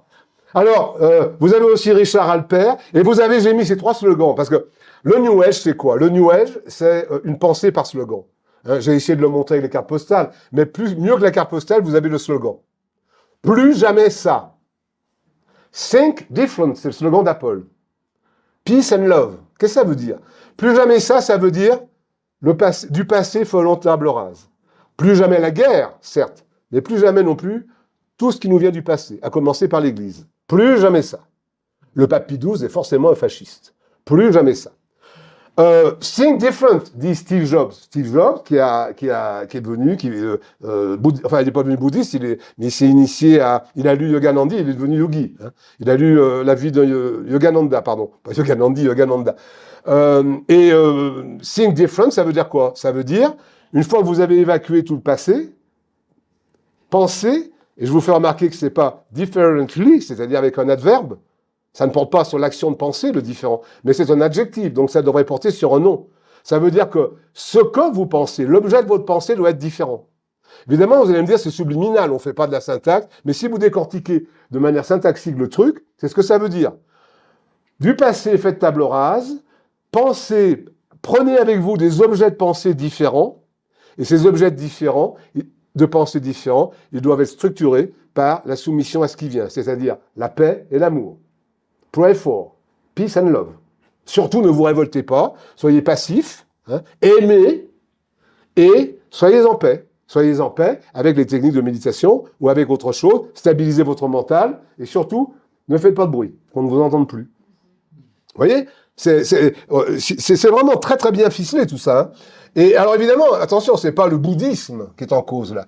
Je le dis pour les gens qui peut-être nous écouteront en vidéo, c'est vraiment l'instrumentalisation scandaleuse du bouddhisme par la franc-maçonnerie occidentale à des fins, et ceux qui se cachent derrière, à des fins évidemment sataniques. C'est pas le bouddhisme en soi qui est en cause. Hein. Moi, je suis très clair là-dessus. Alors là, vous avez un certain nombre de youbou. Vous avez Joseph Goldstein, Sharon Salzberg et Jack Kinsfield. Ils ont inventé la méditation Vipassana. Ils ont repris ça d'une vieille tradition bouddhiste. Et la méditation Vipassana, le sieur Harari, que vous connaissez sans doute, qui a écrit Sapiens, la pratique soir et matin 1 heure. Harari, qui vit en Israël, vit aussi au pied de l'Himalaya, d'une certaine façon. Voilà où nous en sommes. Alors, il y a ce que j'appelle la vulgarisation du bouddhisme et puis le bouddhisme de confort. La cool attitude. La cool attitude. Hein? Soyez positif. N'ayez pas de pensée négative. Il faut être cool, il faut être tolérant. Alors, vous avez par exemple les yogas qui sont devenus des techniques dans les cliniques où on accouche. Vous avez ce Cyril Henry Hoskin, qui est un romancier anglais qui a jamais quitté Londres et qui s'est fait passer pour un lama et qui a écrit le Troisième œil et tout un tas de livres, à tel point qu'il y a des lamas qui ont dit il y a des gens qui sont venus nous voir au nom de l'Obsang Grand Pas. C'est-à-dire que c'était une fiction complète dans les années 60. Vous aviez ça dans tous les gares, hein, le Troisième œil et puis plein. Il y en avait au moins 50. Et lui, il s'est enrichi. Bon, vous aviez évidemment Tintin au Tibet. Je rappelle que Tintin au Tibet a été couronné par le Dalai Lama en 1997, bien plus tard, pour un ouvrage salutaire pour la promotion. Mais tout ça, c'est pas une promotion du bouddhisme direct, ça s'appelle de l'ingénierie sociale. Hein. Et puis vous avez Mathieu Ricard, qui a écrit avec son père Le Moine et le Philosophe. On dirait qu'il est sorti de la bande dessinée, regardez. Et lui, dans Le Moine et le Philosophe, qu'est-ce que ça dit, Le Moine et le Philosophe? Revel, philosophe, son fils, bouddhiste, qui parle avec lui. Ça dit que le dialogue interreligieux est passé dans les familles. Et qu'entre père et fils, on n'a plus la même religion. Et qu'on confronte des points de vue, comme si on était de pays différents. C'est ça ce que ça dit en réalité, aux gens. En gros, si votre fils devient bouddhiste, vous inquiétez pas, il restera votre fils. Ben peut-être pas. Peut-être que non, ce ne sera plus vraiment votre fils. Vous voyez? C'est ça ce que ça dit, le moine et le philosophe. Acceptez d'être dans ce nouveau monde. Peace and love. Think different. Plus jamais ça. Hein? Plus jamais la Mestradi. Plus jamais la Mestradi. Plus jamais ça. Voilà ce que ça dit tout ça. Alors, quels sont les effets de ce bouddhisme? Le premier, c'est la dédramatisation de la mort. Et là, j'attire vos points de vue. La dédramatisation de la mort. C'est terrible. La mort, elle vient déranger sévèrement la cool attitude. Hein? La mort, elle met fin, si j'ose dire, à la cool attitude. Alors, qu'est-ce qu'on en fait de la mort? Si on fait de la cool attitude une religion? C'est un vrai problème pour ces gens. Eh bien, ils ont trouvé la solution. Hein. On la dédramatise. Elle n'est donc plus la conséquence du péché originel. Enfin, si vous croyez au péché originel, vous croyez à des contes pour enfants. Elle n'est pas non plus le prélude d'un jugement particulier. Comment pouvons-nous juger des gens aussi bien que nous? On ira tous au paradis. Chantait Paul Naref. Hein. Donc, plus de péché originel, plus de jugement particulier. Elle n'est finalement qu'un simple changement d'état ou de nature. C'est comme si vous preniez le train. J'ai pris le train pour venir de Lyon à ici. Et ben voilà, quand je mourrai, je prendrai le train pour aller d'ici à l'au-delà. Il ne se passera rien de grave. Bon, très bien. Alors, si c'est comme ça, autant se faire incinérer. Pourquoi aller se faire enterrer? Autant se faire incinérer, à la mode orientale, il paraît que c'est un truc qui purifie. On se purifie quand on se fait incinérer. D'ailleurs, regardez en haut. Hein. Vous avez l'incinération bouddhiste, c'est un acte de purification, c'est vécu comme ça par ces gens. Ils y croient, ils sont respectables. Moi, je ne vais pas m'amuser à les critiquer. En revanche, je vais critiquer ceux qui sont en dessous, parce que ceux qui sont en dessous ne sont pas bouddhistes. Et en plus, ce qu'ils font, c'est même pas un rite funéraire. Ce n'est qu'une technique. Faut le savoir, la crémation en France n'est pas un rite. On dit il y a 2 rites. Non. L'inhumation est un rite religieux, la crémation est une technique funéraire. mais en aucun cas un rite. Bon, même si Vatican II l'a plus ou moins accepté, mais c'est pas un rite religieux, en aucun cas. Voilà, donc cette dédramatisation, elle s'est opérée à partir de 1887. La loi maçonnique autorisant la crémation date de cette époque. C'est à cette époque qu'on a inauguré le premier crématorium au Père-Lachaise. Mais c'est curieusement à partir de 1985, la date de la diffusion sur le service public du film Shoah de Lanzmann, que la mode a pris dans les sociétés déchristianisées. Vous aviez 9 crématoriums en 1980, vous en aviez 120 en 2006. Je n'en tire aucune conclusion, je vous laisse en penser ce que vous voulez. Tout ça avec l'argument, conçu en loge évidemment, de la liberté de disposer de son corps. Liberté de disposer de son corps qu'on utilise pour d'autres aussi arguments. Donc si j'ai envie de me faire cramer, je me fais cramer, et puis voilà. Et puis je vous emmerde. Voilà. Et puis c'est comme ça. Mais c'est comme ça aujourd'hui. Bon, puis il n'y a pas que ça. Il y a aussi, vous pouvez devenir de l'engrais pour votre potager, si vous voulez. Regardez dans le web, c'est incroyable. Regardez les publicités pour les modes, pour voilà, publicités pour les pompes funèbres. Partez les yeux fermés. Ça coûte 1999 €. Vous n'en reviendrez pas. 1999 €. C'est des pubs, hein, pour des pompes funèbres, ça. Ils ont le sens de l'humour. Hein? Et puis vous aviez, alors l'autre truc, l'autre conséquence, j'ai parlé de la dédramatisation de la mort, c'est le fait que voilà, entre les hommes et les animaux, il n'y a plus de séparation d'espèces. Hein? L'antispécisme. Nous sommes tous sensibles. Alors là, vous avez la pub avec le visage du chien, du cochon, mais c'est vrai qu'il s'agit pas. Ils ont détourné Saint François, le cantique des créatures, mon frère, le vent, ma sœur, la pluie, etc. Et bien sûr que il ne s'agit pas de maltraiter les animaux. Hein, mais les animaux ne sont pas nos égaux. Voilà. Le monde a été créé selon des espèces différentes. Bah, c'est tout, c'est une vérité. Il suffit de l'accepter une bonne fois pour toutes. Non, on va la contester. Et ça, c'est un effet. Alors, c'est pas le bouddhisme qui en est à la cause. C'est, encore une fois, l'instrumentalisation, le détournement de vérité ou même de la fameuse compassion des bouddhistes pour tous les autres vivants. En faisant ça, on détruit le bouddhisme. Il faut bien que vous compreniez ça.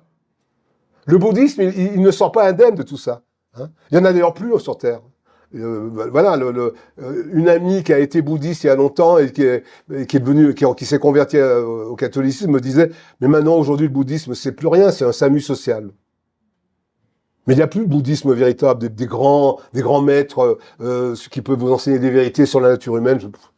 Voilà, on est dans ce bouddhisme de consommation, en Occident du moins. Bon après, mais même en Chine, hein, après la révolution culturelle de Mao, j'aimerais bien savoir ce qui peut rester d'un vrai bouddhisme. Je me demande. Hein. Je lance la question, je n'en sais rien, mais je pense pas qu'il en reste grand-chose non plus. Voilà, alors vous avez maintenant le bouddhisme et communication. Alors le bouddhisme et communication, j'ai encore du temps là? Oui. Le bouddhisme et la communication, c'est intéressant parce que c'est fondamental. C'est ce qu'on a appelé l'approche systémique. Vous avez eu une école qui s'est créée en Californie, qu'on appelle le Collège Invisible. C'est l'école de Palo Alto. Collège Invisible, ça veut dire en fait que ce sont des universitaires qui ne sont pas dans un collège qui délivrait des diplômes, mais qui font des recherches ensemble. Alors, ça réunit des psychiatres, comme le plus connu, c'est Gregory Bateson et sa femme, Margaret Mead, je les ai mis en photo. Paul Václavic, c'est plutôt un linguiste. Et puis, vous avez au milieu Norbert Wiener, qui a fondé la cybernétique, qui n'est pas directement membre de l'école de Palo Alto, mais qui copine avec elle. Et tous ces gens-là, de près ou de loin, se sont intéressés au bouddhisme, se sont intéressés à l'hindouisme, se sont intéressés à tout ce grand chambardement du monde. Et Gregory Bateson, par exemple, écrit dans La nature et la pensée, quelle est la structure qui relie le crabe au homard et l'orchidée à la prime vert? Et qu'est-ce qui les relie, eux quatre, à moi, et moi à vous, et nous, 6 à l'amibe d'un côté et au schizophrène qu'on interne de l'autre? C'est quoi l'idée? C'est l'idée qu'il n'y a pas, en réalité, si on prend une approche systémique des choses, de nature réelle des choses et des gens. Vous n'existez que parce que vous êtes en relation avec les autres. Un bébé n'a d'existence qu'à travers sa mère et son père. Qu'à travers ensuite, quand il grandit, ses frères, ses sœurs, etc. C'est la relation que nous avons avec les autres qui nous définit, et non pas une nature qui serait transcendante à ces relations. Partant de là, ils définissent un nouvel axiome, enfin une nouvelle façon de concevoir la communication. Et nous vivons tous, alors là pour le coup, enfermés dedans. C'est ce qu'on appelle la matrice. Ça conditionne la communication des politiques, ça conditionne la communication des religieux, ça conditionne toutes les communications possibles et imaginables. La communication, c'est ce qui fonde votre existence. Ce serait votre essence. Alors, premier axiome, on ne peut pas ne pas communiquer. Qu'est-ce que ça veut dire? On ne peut pas ne pas communiquer. C'est quelque chose qui est complètement, terroriste. Jusqu'à présent, on s'appuyait sur Port-Royal, Aristote, on vous disait que la communication, c'était une communication d'idées. Bon, moi j'ai fait un travail, là je vous le communique, vous vous écoutez, et puis si vous n'êtes pas d'accord, ben, nous communiquons, nous conversons, mais ce que vous êtes, vous, en tant que corps, en tant qu'habit, en tant que personne, le comportement que vous avez n'est pas quelque chose qui va être déterminant dans ce qu'on va se dire, parce qu'on est intéressé par des contenus. Ce qu'ils vous disent, quand ils vous disent on ne peut pas ne pas communiquer, c'est qu'en réalité, la communication, elle se fait aussi par des comportements. Et que même, la relation englobe le contenu. Ça veut dire que le comportement est plus important que le contenu. Exemple, si je vois un clochard qui dort sur la rue, sur un banc, mais si je suis avec la logique de Port-Royal, je vais dire il dort. Donc il ne communique pas, il dort. Mais si je suis avec Palo Alto, je vais me dire, tiens, c'est un clochard. Et si je me dis, tiens, c'est un clochard, ça veut dire qu'il m'a communiqué, à son insu, par son comportement, qui est de dormir sur un banc, le fait qu'il est clochard. Du coup, le non-verbal, ce fameux non-verbal, dans tous les coachs en communication sont là, le non-verbal, puis ils sont très malins, parce ils déclinent leur catéchisme, ils ont l'air bêtes. Et les gens qui font pareil, vous savez. Puis après, vous les retrouvez, ils présentent la météo dans les chaînes d'infos. C'est ça, hein. Et puis ils vous disent, ne nous quittez pas. Ne quittez pas. À tout de suite. À tout de suite. Hein. Vous avez envie d'aller pisser. À tout de suite. Hein. Restez sur votre siège. Hein. Voilà, c'est ça le monde moderne. C'est ça Palo Alto, hein, quelque part. C'est le règne, le terrorisme de la communication. Et donc, disent-ils, un comportement n'a pas de contraire. C'est comme ça qu'ils fondent logiquement leur sophisme. Un comportement n'a pas de contraire. Une pensée a un contraire. Je pense quelque chose, vous n'êtes pas d'accord, c'est le contraire. À la limite, je parle et je me tais, c'est le contraire. Le silence, c'est le contraire de la parole. Mais je ne peux pas ne pas avoir de comportement. Donc, je ne peux pas ne pas communiquer. Et partant de là, vous avez une vision bouddhiste initiale du monde qui est tout est relation et rien n'est stable dans la société. Nous ne sommes qu'en relation comme ça et nous méditons sur cette relation que nous avons avec le grand tout. Ça devient un système terroriste de communication mis au point par des psychiatres. Regardez la psychiatrie, vous avez un gamin a un problème, on va commencer par regarder quelle relation avec sa mère, son père, etc. On a culpabilisé les mères d'une manière démente dans les années 70. Françoise Dolto, elle aussi, elle était là-dedans, hein. Une espèce de terroriste en jupon qui a terrorisé des générations de femmes. Mais oui, qui a terrorisé des générations de femmes, de mères. C'est pas une blague, hein. Ça, c'est la psychanalyse, la systémique. Oui, mais c'est une approche systémique de la psychanalyse. Parce que la systémique, c'est une approche globale, qui a touché l'écologie, je vais y venir, qui a touché la psychanalyse, qui a touché l'économie. C'est-à-dire, ce dont je parle, c'est l'approche, si vous voulez, c'est pas... alors donc, effectivement, Françoise Dolto, vous avez raison de corriger, elle est dans une approche systémique de la psychanalyse, comme on peut être dans une approche systémique de l'écologie. J'y viens avec ces gens-là. L'écolo-bouddhisme, l'écologie profonde, l'éco-sophie, l'écologie de l'esprit. J'ai mis autre Salam Alek parce que, vous comprenez, une amie, l'autre jour, enfin il y a un certain temps, en sortant de la messe, elle me dit, j'ai rencontré ma cousine, et ma cousine, elle ne fait plus son examen de conscience, elle a pris une application, et elle calcule tous les soirs le taux de carbone machin qu'elle a consommé. Alors, elle fait un examen de conscience écologique. Et comment l'écologie s'est-elle imposée à vous? On n'est pas venu vous dire changez de religion. On vous a dit changez de comportement. Prenez tel comportement, tel autre. Alors au début, c'est très innocent. On dit il n'y a pas de mal à faire du tri sélectif.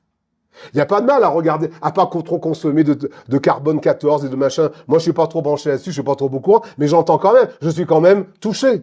Voyez? Et à la sortie, eh bien, qu'est-ce qui se passe-t-il? Eh bien, on finit par adhérer. Je vous ai mis ici une citation de Arne Ness que j'ai trouvé, 1912-2009, c'est un Suédois bouddhiste. Hein. Lui, il a totalement apostasié. Il est dans le bouddhisme jusqu'au cou. Et justement, il conteste l'influence du christianisme et du judéo-christianisme, on peut même dire, dans la destruction de la planète. Il le dit carrément. Et Dieu leur dit, soyez féconds, multipliez, emplissez la terre, soumettez-la, dominez sur les poissons de la mer, sur les oiseaux du ciel et sur tout animal qui se meut sur la terre. Ce verset, dit-il, a poussé les hommes à l'arrogance, à l'irrespect envers ce qui les entoure. Avec ces quelques mots, la nature fut réduite au statut d'esclave et de matériaux dont on devait se servir à l'envi. En quelque sorte, la crise environnementale était déjà enclenchée. Le responsable de tous les maux de la crise environnementale, c'est Dieu. C'est Dieu, dans sa jeunesse, qui a écrit ça. Comprenez? Moi, je ne suis pas contre le fait de faire attention. Moi, ma grand-mère, qui n'était pas écolo parce que ça n'existait pas à l'époque, m'a toujours dit qu'il fallait pas jeter un papier par terre. Enfin, c'est juste du bon sens, il n'y a pas besoin d'en faire une religion, ni une idéologie. Mais c'est juste du bon sens. Voilà, vous n'allez pas vous amuser quand vous voyez, je sais pas, un escargot à l'écraser comme ça, à moins d'être complètement barjot. Un capsi. Bon, respecter les animaux, ça va de soi. Hein. Alors apparemment, il y a des gens qui se sont débrouillés pour que ça n'aille plus de soi en provoquant une apostasie et qui maintenant viennent, forts de leur dignité morale, forts de ce qu'ils appellent l'éthique, et qui est très différent de la morale. Je vous rappelle que l'éthique, c'est la définition du bien et du mal par l'homme lui-même, et non pas par le respect des 10 commandements. Par l'homme lui-même. C'est moi qui définis ce qui est bien et ce qui est mal. Donc du coup, bon, bah, on peut dire c'est mal d'écraser les escargots. Bon, c'est une évidence. Vous voyez, c'est pas la peine d'en faire tout un plat. Il suffit de correctement élever ses enfants, puis c'est tout. Voilà. Mais comme c'est plus fait, bon. Donc, vous voyez, vous avez vraiment eu cette pénétration de toutes ces spiritualités. C'est ce que j'essaie, peut-être en étant un peu excessif, en allant jusqu'au bout de raisonnement par l'absurde, de vous faire comprendre. C'est que maintenant, c'est présent partout, dans tous les aspects de notre vie. Et là encore, c'est pas l'écologie qui est un problème. C'est comme tout à l'heure, c'est pas la psychanalyse qui est un problème. C'est l'approche systémique de l'écologie, qui consiste à faire d'une chose, que ce soit l'économie, la psychanalyse, l'écologie, un système global reposant sur une logique, la logique étant celle de l'interrelationnel, et cette logique, elle vient de ces spiritualités orientales. Elle ne fait pas partie de notre culture, à nous, du tout. Voilà, c'est ça ce qu'il faut comprendre. Alors, je suis obligé d'aller encore un peu plus vite. J'en viens à la fin parce qu'il se fait tard. J'en viens à Vatican II et j'en viens à l'Église. L'Église elle-même, elle a d'une certaine façon collaboré à ce que j'appelle à cette approche systémique. Écoutez ces deux phrases. Le genre humain vit aujourd'hui un âge nouveau et un âge nouveau de son histoire, caractérisé par des changements profonds et rapides qui s'étendent à l'ensemble du globe. Est-ce que c'est Bouddha qui parle ainsi? Est-ce que c'est Vivekananda? Sri Yukteswar? Il pourrait, hein? Je vous en ai une autre. Les conditions de vie de l'homme moderne, au point de vue social et culturel, ont été profondément transformées, si bien qu'on peut parler d'un nouvel âge de l'histoire humaine. Qui est-ce qui parle ainsi? C'est les Beatles? C'est le Yubu?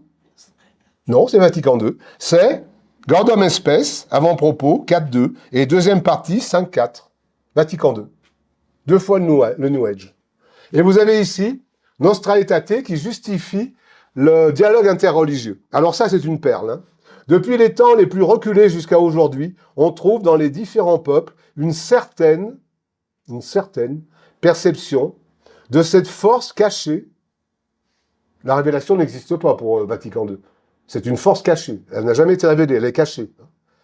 Bon, très bien. Une certaine perception de cette force cachée qui est présente au cours des choses et aux événements de la vie humaine, parfois même une reconnaissance de la divinité suprême. Ça me rappelle vaguement un être suprême, enfin bon. Ou même, peut-être, d'un père. Bon, peut-être. C'est l'Église qui parle. Moi, ça me gênerait pas que ça soit Vivekananda, vous voyez, n'importe qui, mais c'est l'Église qui parle. Bon. Cette perception et cette reconnaissance pénètrent leur vie d'un profond sens religieux. Oui, c'est vrai. C'est vrai. Ils sont reliés entre eux, ils font des cultures, c'est vrai. Vous voyez, le vrai, le faux. Le vrai n'est qu'un moment du faux. C'est toujours la même histoire.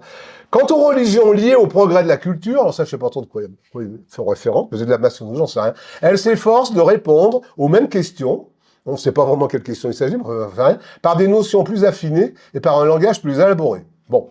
Alors maintenant, on aborde le sujet qui nous intéresse, c'est-à-dire l'hindouisme et le bouddhisme. Quelle relation l'Église doit-elle nourrir avec l'hindouisme et avec le bouddhisme? Ainsi, dans l'hindouisme, les hommes scrutent le mystère divin et l'expriment par la fécondité inépuisable des mythes. Alors ça, c'est fort café. L'Église vous dit que les mythes sont féconds. Féconds en quoi? En vérité? Je croyais que le dieu des païens était des démons. Alors, la fécondité inépuisable des mythes et par les efforts pénétrants de la philosophie. Bon. Ils cherchent la libération des angoisses de notre condition, soit par des formes de vie ascétique, soit par la méditation profonde. Alors, je ne sais pas quel cardinal de Vatican II a expérimenté la méditation profonde de Vivekananda. Je ne sais pas de quel point de vue il parle, je ne sais pas. Hein. La méditation profonde, soit par le refuge en Dieu avec amour et confiance. Bon, ça, à la limite, c'était ce que disait du bouddhisme le capucin. Hein. Il repose sur le cœur lui-même. Vous savez, vous vous rappelez. Enfin bon, une fois qu'on a dit ça, on n'a pas dit grand-chose. Vous voyez, c'est soit des lieux communs, soit des vérités, soit des mensonges qu'on lit là. Puis alors, on en est au bouddhisme. Dans le bouddhisme, selon ses formes variées, parce qu'encore une fois, les écoles, bon, voilà, on va pas faire. L'insuffisance radicale de ce monde changeant, donc c'est ce que je vous ai expliqué, c'est une des quatre vérités, noble vérité, pardon, est reconnue. Et on enseigne une voie par laquelle les hommes, avec un cœur dévot et confiant, pourront acquérir l'état de libération parfaite, soit atteindre l'illumination suprême. Vous vous rendez compte que l'Église est en train de dire qu'avec le bouddhisme, on atteint l'état d'illumination suprême. Je ne sais pas ce que l'Église entend par illumination suprême. Enfin, elle le dit. Elle le dit. Et moi, je ne fais rien que de recopier, là. Hein. Je ne fais rien d'autre que recopier. Par leurs propres efforts. Alors ça fait par leurs propres efforts, c'est l'histoire de Kabir que je vous dis, hein, je vous racontais tout à l'heure. Hein. La petite bûche, elle devient une grande bûche parce que elle va se mettre devant une plus grosse bûche. Hein. Donc il n'y a pas d'intervention divine. Hein. C'est l'effort humain, c'est pour ça que ça mène à l'orgueil. Ou, disent-ils, par un secours venu d'en haut. Alors ça, je ne sais pas de quel secours venu d'en haut les théologiens modernistes de Vatican II parlent lorsqu'ils disent que dans le bouddhisme, on en reçoit un. Ou alors, c'est un vague souvenir de la prédication de Thomas, j'en sais rien, à quoi ils font référence. Je sais pas. Faut pas non plus trop en rire, parce que c'est quand même très grave. Hein. Que l'Église dise ça, après, il y a toutes les conséquences. Évidemment, les gens perdent la foi. La foi catholique ne perd pas la foi. La foi, ils la placent ailleurs, dans de mauvaises choses. Donc, ils perdent la foi catholique. La foi en la vérité. C'est terrible, hein, terrible. De même aussi, les autres religions qu'on trouve de par le monde s'efforcent d'aller de façon diverse au-devant de l'inquiétude du cœur. Ils se foutent vraiment de la gueule des gens. Hein. Les autres religions qu'on trouve de par le monde, on dirait une copie d'un élève de 5e. Moi, je disais à mes élèves, soyez précis. De quoi parlez-vous? Les autres religions qu'on trouve de par le monde s'efforcent d'aller de façon diverse au-devant de l'inquiétude du cœur humain en proposant des voies, c'est-à-dire des doctrines, des règles de vie et des rites sacrés. Voilà, Nostra Aetate, 28-10, 1965. Marxisme. Depuis l'époque. Oui, c'est... Enfin bon... c'est très indéfini. Moi, je pense que c'est vraiment un truc qui est fait. C'est un attrape-poisson. C'est un attrape-tout. Voilà. On peut y trouver du marxisme, du bouddhisme, de l'hindouisme, ce qu'on veut. Voilà. Ce qu'on cherche, en fait. Il faut ce qu'on cherche. Comment? Il y en a pour tous les goûts. Il y en a pour tout le monde. Alors, pourquoi vers le noachisme? Les effets du bouddhisme. Les effets, maintenant, je suis dans la conclusion, pas du bouddhisme, hein. Les effets de ce travail de sape qui a été mené contre l'Église en Occident, en utilisant, en instrumentalisant, en caricaturant, en déformant le bouddhisme, l'hindouisme et toutes les spiritualités orientales, ça a provoqué 3 conséquences. 1, invisibiliser le christianisme en Occident, c'est-à-dire que maintenant, quelqu'un qui est un peu stressé, il voit même pas. Les églises, on les voit même plus. Il y a des gens, on les voit même plus, hein. Ils vont chercher directement des centres de yoga, des trucs de méditation, des machins à droite, à gauche. Le christianisme, il faut l'invisibiliser et il faut aussi éradiquer le bouddhisme en Orient. C'est ce que je vous disais tout à l'heure. Ne croyez surtout pas que le bouddhisme est sorti vainqueur de l'histoire. Il en est sorti laminé lui aussi. Laminé lui aussi. C'est pour ça qu'il ne faut jamais se tromper de cible, hein. Neutraliser la tradition au sein de l'Église, ça c'est Vatican II, afin d'établir une spiritualité minimale. Et enfin, dépolitiser complètement les citoyens ordinaires. Quand je dis dépolitiser, c'est leur faire abandonner, par exemple, l'idée du Christ roi, l'idée de l'action catholique, l'idée de la doctrine sociale de l'Église. Si vous êtes catholique, restez chez vous. Vous voyez? Tout en les intégrant, ces gens dépolitisés, déchristianisés, dans ce qu'ils appellent le nouvel ordre mondial, ce que nous appelons aussi le nouvel ordre mondial, hein, et qui a sa religion, qui s'appelle le noacisme, qui n'est d'ailleurs pas le bouddhisme, qui n'est pas non plus le catholicisme. Vous voyez? C'est un processus extrêmement, comment dirais-je, sournois. Alors, pour finir quand même, en conclusion, sur quelque chose qui soit, comment dire, un peu joyeux, et puis un peu suisse. Pour conclure sur la mystique ascétique du bouddhisme, je vais citer un témoignage qui est celui de Ruchlor Ming. C'est une dame qui écrit, quand la première fois que je suis venu, Alain m'a fait découvrir Saint-Nicolas de Flou. On est allé dans la vallée là-bas, et puis il y avait dans une petite boutique, vous savez, où on vend des livres. J'avais acheté une petite vie de Saint-Nicolas de Flux. C'était un peu un truc moderniste, mais bon, je l'ai lu. Et j'ai trouvé cette citation intéressante sur le jeûne miraculeux de Saint-Nicolas de Flux, qui dura, vous le savez mieux que moi, presque 20 ans, ce qui fait de lui quand même un sérieux concurrent des moines bouddhistes. Non, c'est vrai. Vous avez d'ailleurs des moines bouddhistes qui sont allés jusqu'à la mort, hein. Dans l'extinction d'eux-mêmes, en quelque sorte, ils atteignent le nirvana tout simplement par la mort. Ça a existé. Alors, voilà ce qu'elle écrit, cette dame. Certains mystiques orientent leurs aspirations spirituelles vers l'union à Dieu sans les ancrer solidement dans la foi chrétienne. Alors, je ne sais pas si elle pense au bouddhisme en écrivant ça. Elle dit ça. Je répète, certains mystiques orientent leurs aspirations spirituelles vers l'union à Dieu sans les ancrer solidement dans la foi chrétienne. Cette attitude les mena à l'orgueil et à la présomption. Frère Nicolas, lui, resta très humble et soumis à l'enseignement de l'Église. Conclusion, il est préférable de méditer sur le mystère de la très sainte Trinité, quand Dieu vous le permet, que sur le vide. Je vous remercie d'avoir été attentif pendant si longtemps.